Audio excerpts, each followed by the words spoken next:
For the Erie County Green Party, it's crisis averted. The party was in the middle of exploring its options to get a candidate it says was a Republican plant off its congressional line in New York's 27th district, when it learned that candidate simply dropped out of the race. Thankfully, the past few days, Twitter has exploded about it, multiple news stories, and they were under pressure because it's so obvious that it was a underhanded, awful, undemocratic thing to do.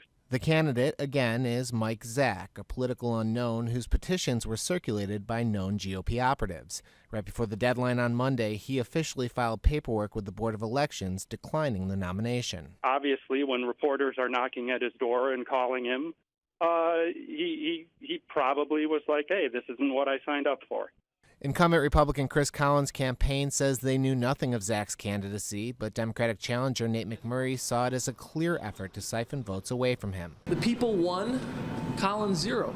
I mean, we pushed back and we said, not just me, but everybody in the community pushed back and said, this type of voter manipulation is wrong. Meanwhile, there was more backlash Tuesday over outside efforts one source says were connected to the governor's office to potentially replace McMurray on the congressional ballot with Lieutenant Governor Kathy Hochul.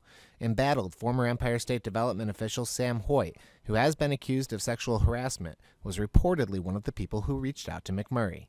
I could say I talked to Sam, but I don't really want to get into it. I think I want to put that whole episode behind me and move forward.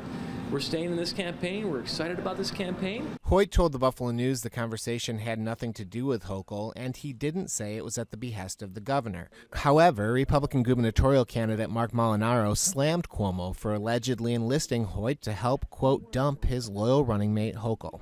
McMurray says the Republican shouldn't be making statements when he doesn't know the facts. Ryan Whalen, Spectrum News.